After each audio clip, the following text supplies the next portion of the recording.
Bienvenue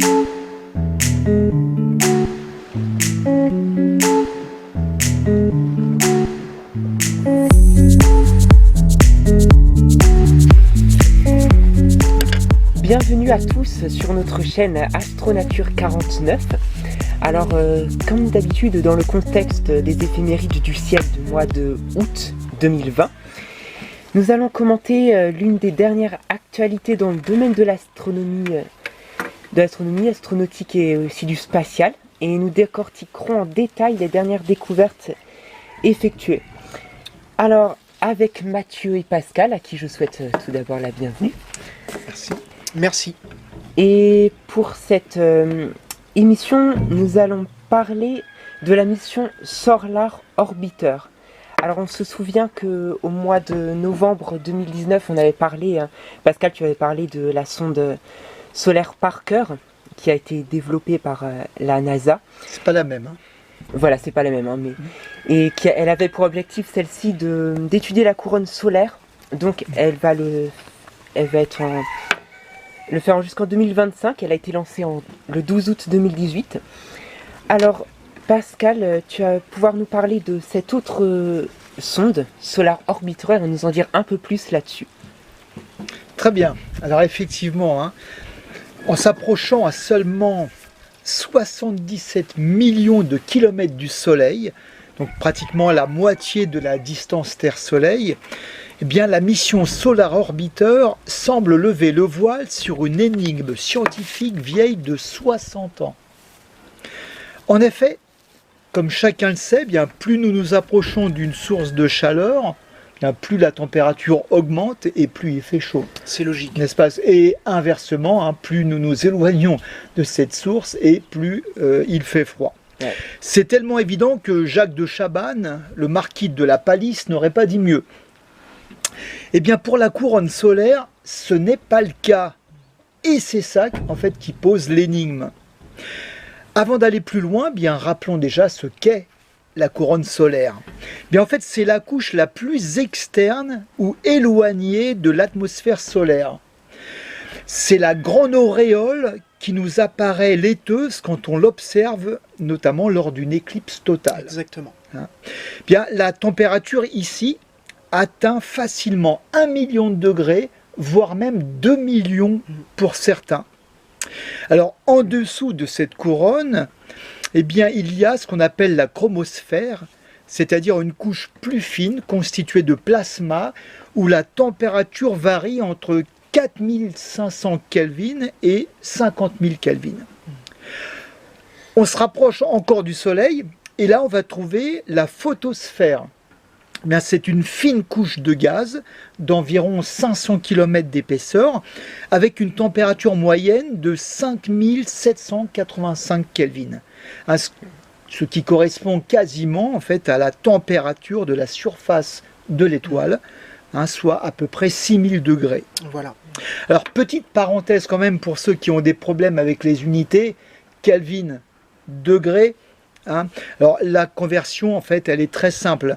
Si vous voulez passer de la température Kelvin à de la température degrés Celsius, il suffit de rajouter 273,15. Et c'est tout. Et vous faites l'inverse.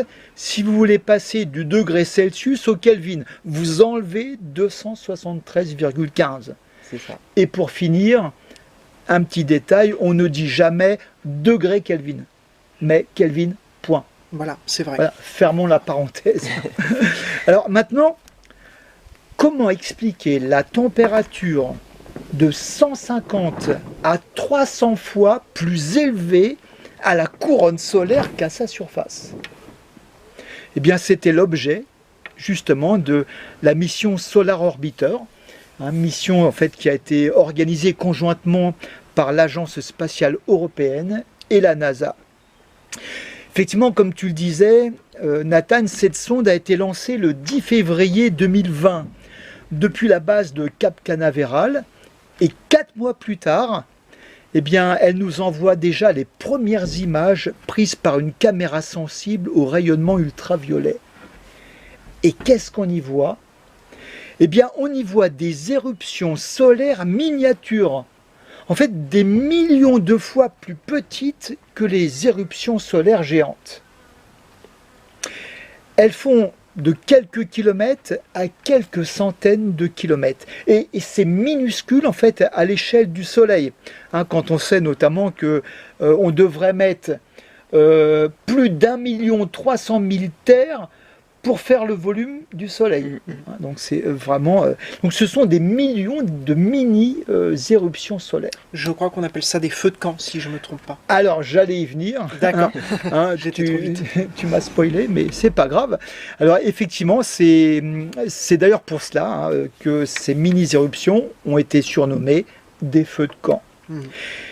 Le physicien Eugene Parker d'ailleurs pense que c'est peut-être une grande quantité de ces feux de camp qui serait à l'origine de la température élevée de la couronne solaire.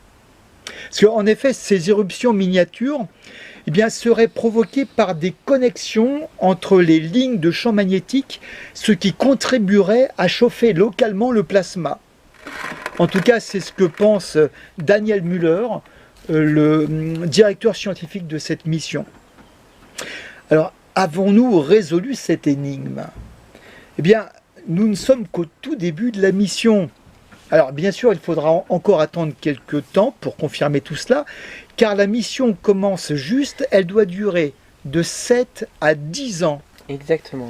Et se rapprochera du Soleil jusqu'à atteindre sa position la plus proche de l'étoile, c'est-à-dire 42 millions de kilomètres de sa surface. En fait, entre quasiment un tiers et un quart de la distance Terre-Soleil. Ce qui n'est absolument pas comparable avec ce que va faire Parker Solar Probe. Voilà, absolument. Qui va s'approcher, elle, à, je crois, 6 millions de kilomètres. Beaucoup plus proche, ouais, tout à fait. Alors effectivement, la fin de cette mission Solar Orbiter se situerait entre 2027 et 2030. Alors, pour terminer, on n'a pas fini d'en apprendre sur les énigmes de notre système solaire. Et je crois d'ailleurs que même la vie éternelle ne serait pas de trop pour en arriver à bout. C'est vrai. C'est vrai, voilà. En attente d'autres images que nous envoie la sonde. Alors, merci à tous les deux de nous avoir dit un peu plus sur cette mission.